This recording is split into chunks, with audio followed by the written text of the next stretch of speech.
اپنے اخذ کردہ غلط سلط نتائج کو پہلے اصول قرار دیتے ہیں، پھر ان اصولوں پہ ڈٹ جانے کو نیکی تصور کرتے ہیں۔ اب اس مائنڈ سیٹ کے ساتھ انہوں نے اس رپورٹ کو پڑھا ہے، جو پڑھا تو نہیں ہے، کسی نے بریف کیا ہوگا، وہ جو چینی والی رپورٹ ہے۔ اب اگر آپ اس رپورٹ کو درست سمجھتے ہیں، دیکھیے میں نہیں سمجھتا، میں یہ دعوے سے بات عرض کر سکتا ہوں کہ اگر اس کے لکھنے والوں کو بھی پوچھا جائے نا کہ تم اس رپورٹ کو ٹھیک سمجھتے ہو، تو وہ بھی نہیں ٹھیک سمجھتے، کیونکہ وہ اتنی غیر ذمہ داری سے رپورٹ لکھی ہوئی ہے، اتنی نالائکی کا اس میں اظہار کیا گیا کہ اس کی بنیاد پہ آپ کوئی انڈسٹری اتنی بڑی، یہ جو چینی کی انڈسٹری کیا ہے، آپ سائیکلوں کی دکان نہیں چلا سکتے۔ تو لہٰذا ایک تو میں یہ عرض کروں، ایک تو پرائم منسٹر کو پہلے اس پرنسپل جسے سو کالڈ وہ سمجھتے ہیں اس کو درست کرنا پڑے گا کہ یہ بات غلط ہے۔ دوسری بات یہ ہے کہ وزیر اعظم یہ سمجھتے ہیں کہ جس کو میں نے کہہ دیا یہ کرپٹ ہے تو پورے عدالت کو، نیب کو، سب کو کہنا چاہیے یہ کرپٹ ہے۔ بھائی ایسا نہیں ہوتا، کرپٹ آپ کے کہنے سے نہیں ہونا۔ ہاں آپ فنگر پوائنٹ کر سکتے ہیں، آپ وزیر اعظم ہو کے بھی زیادہ زیادہ یہ کہہ سکتے ہیں کہ جناب فلاں آدمی کرپٹ ہے، فلاں کا فیصلہ عدالت نے کرنا ہے، اس کو عدالت پہ چھوڑیں۔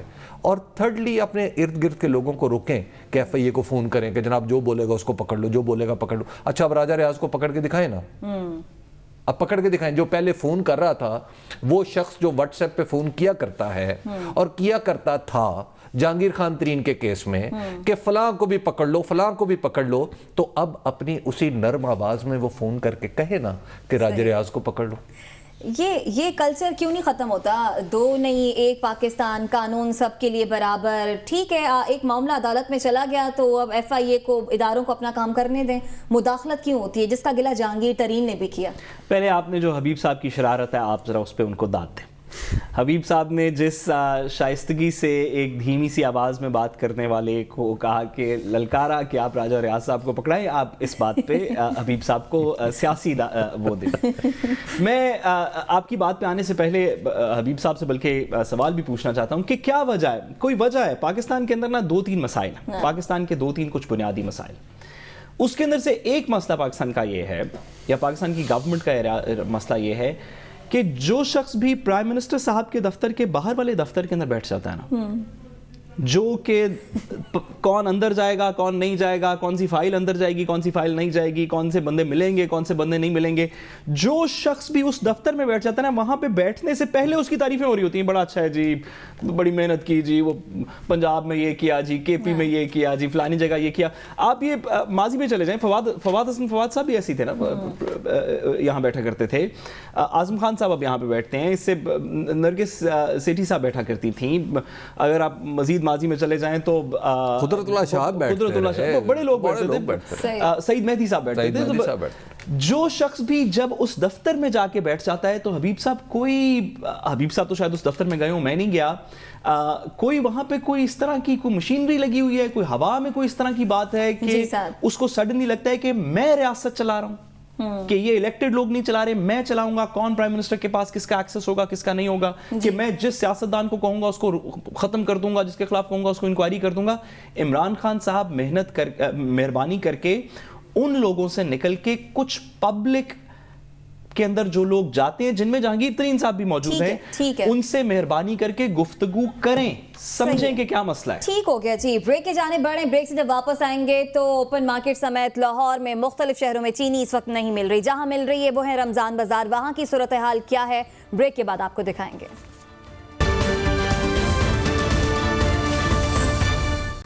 ویلکم بیک ناظرین، اوپن مارکیٹ میں لاہور سمیت مختلف شہروں میں اس وقت چینی دستیاب نہیں ہے۔ عدالتی حکم کے باوجود کہ چینی 85 روپے کلو پر فروخت کی جانی چاہیے، اس کے بعد سے چینی غائب ہو گئی ہے۔ ایک جگہ رمضان بازار جہاں پر چینی مل رہی ہے، اس کی صورتحال اپنے ناظرین کو دکھائیں گے۔ انگوٹھوں پر نشان لگا کر آپ نے پہلے 2 گھنٹے لائن میں لگنا ہے، 2 گھنٹے لائن میں لگنے کے بعد آپ کو 2 کلو چینی ملے گی۔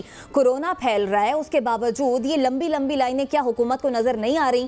آج رمضان بازاروں میں کیا دن بھر صورتحال رہی، یہ ہم اپنے ناظرین کو دکھائیں گے۔ اس وقت تو شام ہو چکی ہے، 6 بجے یہ بازار بند ہو چکے ہوتے ہیں، آپ کو اس وقت چینی نہیں ملے گی۔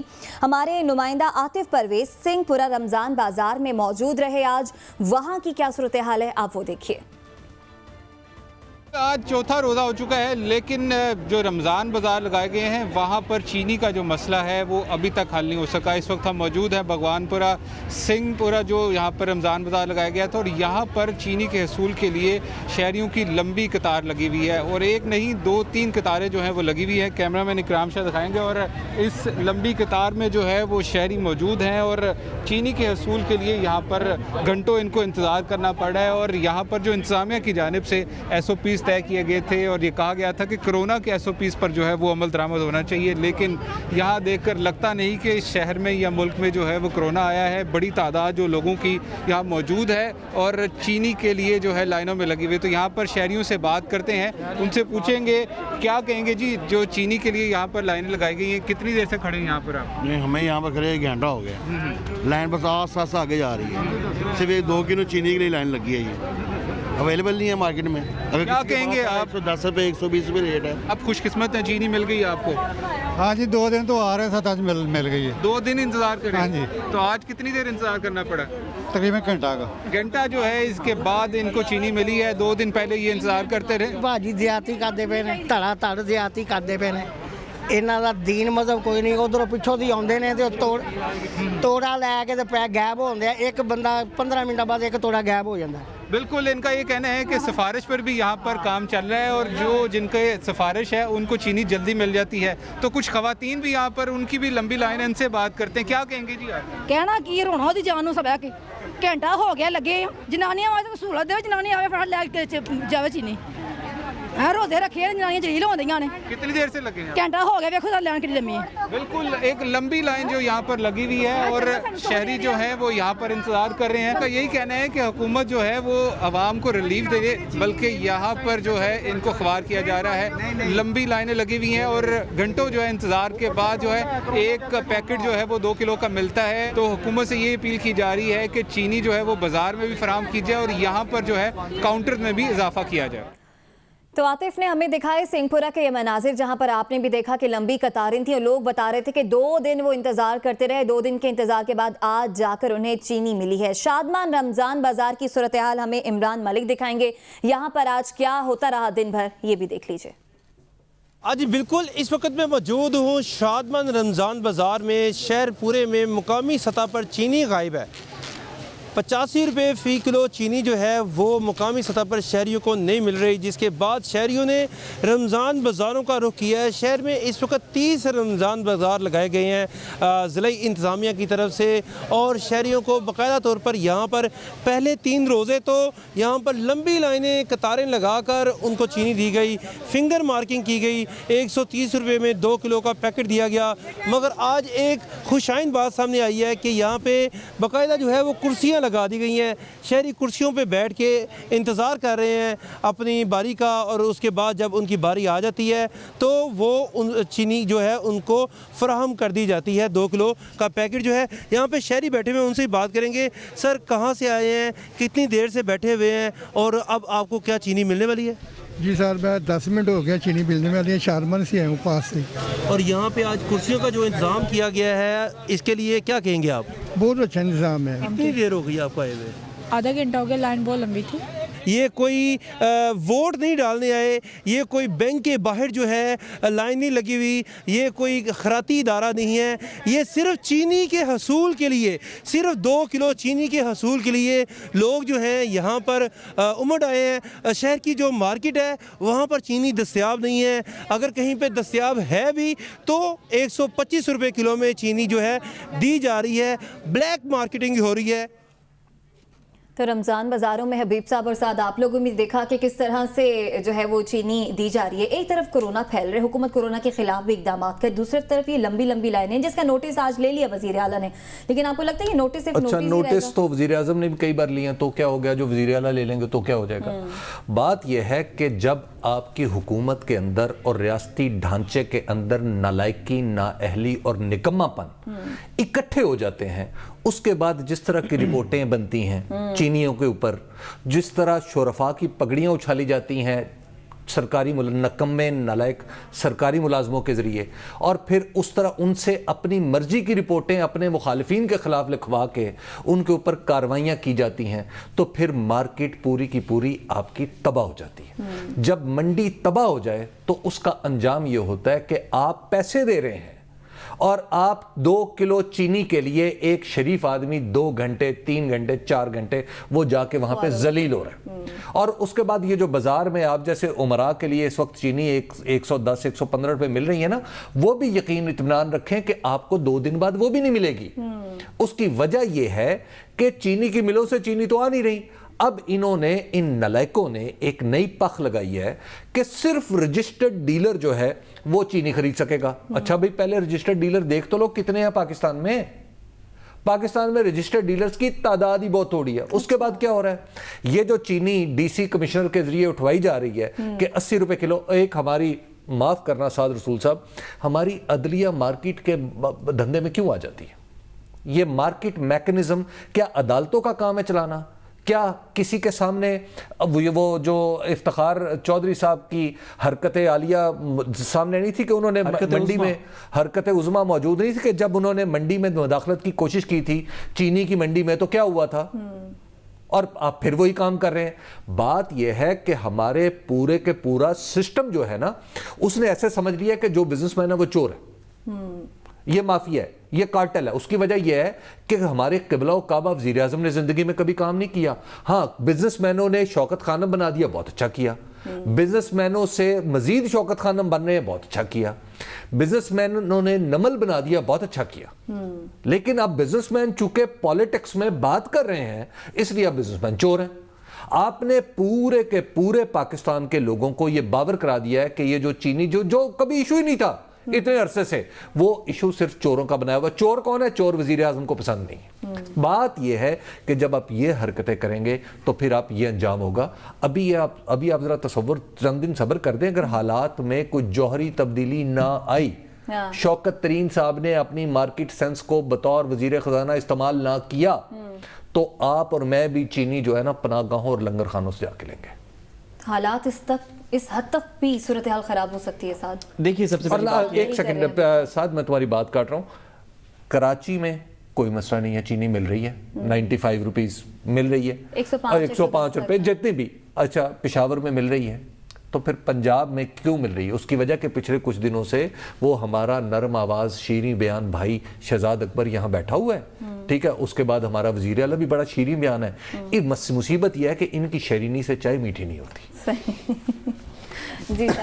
دیکھیے جو حبیب صاحب نے بھی افتخار چودھری صاحب والی بات کی، میں صرف اس کے اوپر 1 منٹ میں گزارش کروں کہ سپریم کورٹ نے اس وقت افتخار چودھری صاحب کے ٹائم پیریڈ پہ 2011-12 کے اندر چینی کی قلت کو دیکھتے ہوئے اور اسی طرح کی بحث کو مد نظر رکھتے ہوئے سپریم کورٹ نے چینی کی قیمت کا تعین کر دیا، آرڈر کے اندر لکھوا دیا کہ چینی پاکستان کے اندر 54 روپیز کے اوپر ملے گی۔ اس کے بعد ہوا کیا؟ اگر چینی ملتی تو 54 کی ملتی، لیکن چینی ملی نہیں، چینی مارکیٹ سے ختم ہو گئی۔ عدالت کا اتنا احترام تھا، عدالت کا اتنا احترام تھا کہ 50 اگر ملتی تو 54 روپیز پہ ملتی، لیکن کیونکہ مل ہی نہیں رہی تھی تو عدالت کے آرڈر کی وائلیشن بھی نہیں ہوئی، کیونکہ اگر کسی نے چینی خریدنی تھی بیچنی تھی تو 54 کی بیچتے، لیکن اگر ہے ہی نہیں تو پھر کیا کر سکتے؟ تو پھر عدالت کے آرڈر کی وائلیشن تھوڑی ہے۔ دیٹ از ایفیکٹولی واٹس ہیپننگ ہے۔ دیکھیے گزارش یہ ہے، سب سے پہلی بات یہ، میں باقی ساری باتیں، رمضان چل رہا ہے اور ہمیں سب خوف خدا ہونا چاہیے، ویسے بھی یہ استغفار پڑھنے کے کا مقام ہے۔ آپ یہ جو ہم نے جو فوٹیج دکھائی جس کے اندر بیبیاں بوڑھے لائنوں کے اندر کھڑے ہوئے ہیں 2 کلو چینی کے پیچھے، ایک ایسے ملک میں جہاں پہ اکثر سالوں کے اندر ہمارے گنے کی پیداوار ہماری کنزمپشن سے زیادہ ہوتی ہے، اور چینی اس وقت بھی پڑی ہوئی ہے، اس وقت بھی چینی پڑی موجود ہے، چینی موجود ہے۔ ہمیں ہر سال پتا ہوتا ہے کہ اتنی چینی چاہیے ہمیں۔ ہم ایک ایگرو بیسڈ اکانومی ہے۔ پاکستان کے بارے میں آپ دنیا میں کہیں پہ بھی پڑھ لیں، وہ سب سے پہلا جملہ ہوگا we are an agro based economy, جس کا مطلب ہے کہ ہم زراعت کے اوپر بیس کی ہوئی اکانومی ہے، جس میں گنا ہمارا ایک بہت بڑا وہ ہے پروڈکٹ ہے، کہ ایسے ملک میں جو نیٹ ایکسپورٹر ہے چینی کا، مطلب ہماری پروڈیوس آف چینی، ہماری کنزمپشن آف چینی سے زیادہ ہے، اس میں لوگوں کے انگوٹھوں کے اوپر نشان لگا کے رمضان میں 3 گھنٹے لائنوں میں کھڑے ہونے کے بعد 2 کلو چینی ان کے ہاتھ میں آپ پکڑا دیں تو استغفار پڑھنے کا وقت ہے. قومیں اس طرح ترقی نہیں کرتی. مجھے یہ لگتا ہے کہ یہ توہین، انسانوں کی توہین کا حکومتی منصوبہ ہے. اس کی وجہ یہ ہے کہ جناب علی پھر مثال قائم کریں. آپ کے وزراء بھی ان لائنوں میں کھڑے نظر آئیں جی، آپ کے اعلیٰ افسران بھی ان لائنوں میں کھڑے نظر آئیں. کھڑے ہو نا. اچھا، اور جناب اعظم خان صاحب بھی یہاں پہ لائن میں کھڑے ہوں اور پھر یہاں پہ اسی انوائرمنٹ میں انگوٹھا لگا کے پھر انگوٹھا دکھائیں ہمیں ٹویٹر پہ ڈال کے جو اپنی فوٹو کھینچ کے بتاتے ہیں وہ ہمیں ذرا اپنے انگوٹھے کی تصویر کھینچ کے بھیجیں کہ میں نے یہ 65 روپے کی چینی خریدی ہے. ٹھیک ہو گیا جی، بریک کا وقت، بریک سے واپس آئیں گے تو مزید بات کریں گے. ہمارے ساتھ رہیے گا.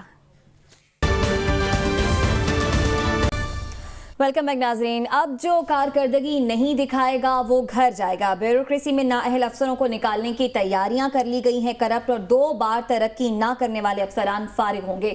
اسی پر بات کرنے کے لیے ہمارے ساتھ سابق CCPO لاہور عمر شیخ صاحب موجود ہیں. حبیب صاحب، پہلے میں عمر شیخ صاحب کی طرف جانے سے پہلے، عمر شیخ صاحب آپ کا شکریہ کہ آپ ہمارے ساتھ بات کر رہے ہیں، لیکن میں آپ کو یہ بتا دوں کہ 2019 میں یہ قواعد بنے تھے جس کے تحت ایسا شخص جو 2 بار ترقی نہ پا سکے، مسلسل سپرسیڈ ہو جائے تو بھی اس کو جبری ریٹائر کیا جا سکتا ہے یا اس کے اوپر کوئی ایسا کیس کرپشن کا ہو جو ثابت ہو چکا ہو.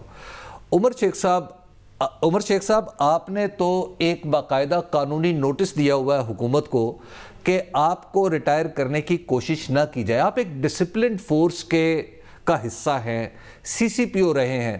کیا آپ کے خیال میں یہ آپ کا طرز عمل موضوع ہے؟ کیا قانون کی اتنی کھلم کھلا خلاف ورزی ہو رہی ہے کہ آپ کو قانونی نوٹس دینے کی ضرورت پیش آ گئی؟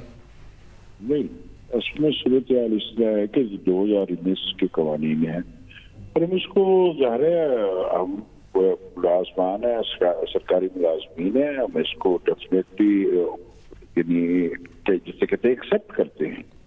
اب کہانی یہ ہے کہ انہوں نے پچھلے سال مجھے سپرسیڈ کیا. بالکل ٹھیک ہے، ان کا حق ہے بورڈ کا سپرسیڈ کر دیا، لیکن آپ یہ دیکھیں کہ میری سپر سیشن کے بعد میری سلیکشن برائے CCPO لاہور، میری تعیناتی اور پھر میری لاہور پرفارمنس، یہ اس سپر سیشن کا جواب ہے. کیونکہ میں یہ سمجھتا ہوں کہ اگر کوئی بھی شعور آدمی ہے تو وہ یہ سمجھ سکتا ہے کہ وہاں پہ میرے ساتھ کیا ہوا ہوگا. 1 اس کے بعد یہ ہے کہ اس سال یہ بورڈ جو ہوا ہے مجھے اس میں کنسیڈر کرنا ہی نہیں چاہیے تھا. نہیں، کیا یہ قانونی مجبوری ہے؟ قانونی طور پہ ایسا ضروری تھا کہ کنسیڈر نہ کیا جائے؟ ہاں بالکل، کیونکہ ایک دفعہ جو سپرسیڈ ہو جاتا ہے اس کو ایک پورے سال کے بعد یس کیا جاتا ہے کنسیڈر. لیکن انہوں نے 1 سال سے پہلے بورڈ ہوا، اس میں مجھے کنسیڈر کر کے سیکنڈ سپرسیڈ.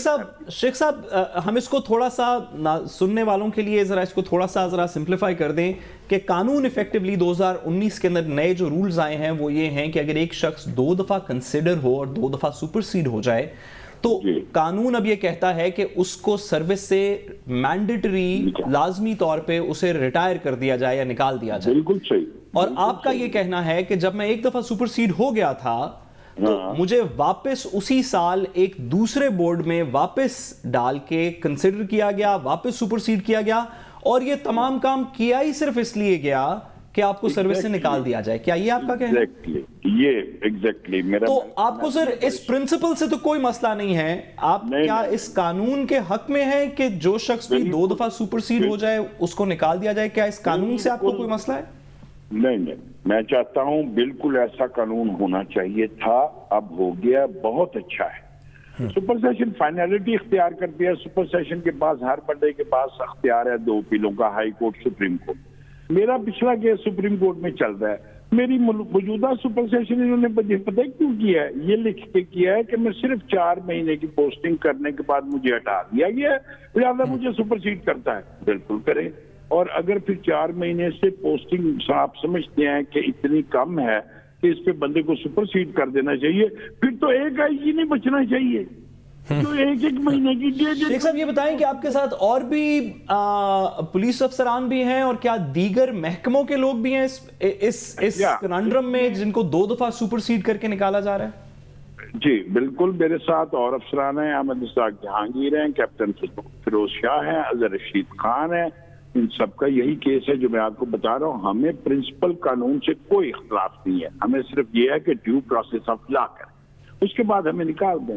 اس سے پہلے آپ کو کن کو نکالنا چاہیے کہ جو نیب سے پلی بارگین کر چکے ہیں، جو جن کے کیسز پروو ہو چکے ہیں، اور اس میں خود سیکٹری اسٹیبلشمنٹ شامل ہے، اس میں پی ایس سی کا چیئرمین شامل ہے، اس میں سیکٹری انفارمیشن اکبر درانی شامل ہے. بھائی ان کو بھی تو شامل کرو نا. نہیں، یہ نیب کے اوپر نیب کے الزامات تو چلیے اپنی جگہ، لیکن ان کے ساتھ کوئی ایسی ڈیل تو نہیں ہوئی نا سر. اس میں آپ نکال لیں، ریکارڈ نکال لیں جنہوں نے جن سول سرونٹس نے پلی بارگین کی ہے وہ نوکریاں کر رہے ہیں. شیخ صاحب آپ کہہ رہے ہیں کہ ان فیڈرل سیکرٹریز نے پلی بارگین کی ہوئی ہے نیب کے ساتھ؟ ان میں سے پلی بارگین ہے، ان کے اوپر انکوائری اسٹیبلشڈ ہیں، میں وہ بات کر رہا ہوں. ریکارڈ نہیں، انکوائریز چلنا تو بالکل ایک سیپریٹ بات ہے. نو ڈاؤٹ آپ کی بات ٹھیک ہے کہ انکوائریز بھی چلنی چاہیے. اچھا یہ بتائیے کیا بیوروکریسی کے اندر کوئی گروپنگ ہے جو یہ جس کا نتیجہ شخصانہ یہ ہے کہ سلیکٹڈ لوگوں کو پکڑا جا رہا ہے یا ان کے خلاف اس طرح کی تیزی سے اقدامات کیے جا رہے ہیں؟ بڑی شدید گروپنگ ہے یہاں پہ. وہ بیوروکریسی ہے جو عمران خان کی گورنمنٹ کو کامیاب نہیں ہونے دے گی، نہیں ہونے دے رہی.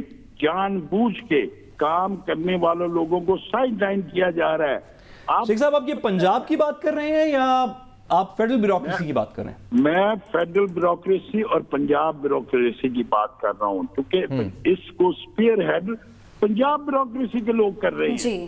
ڈاکٹر اعجاز منیر ساری زندگی پنجاب رہا ہے، اب وہ وہاں پہ بیٹھ کے سیکٹری اسٹیبلشمنٹ بن گیا اور کر رہا ہے. اور اب آپ اندازہ کریں کہ میرے دونوں کیس سبسیڈائز ہیں اور میرا نام انہوں نے انکلوڈ کر دیا، جس سے گھبرا کر اور تنگ آ کر میں نے لیگل نوٹس دیا ہے.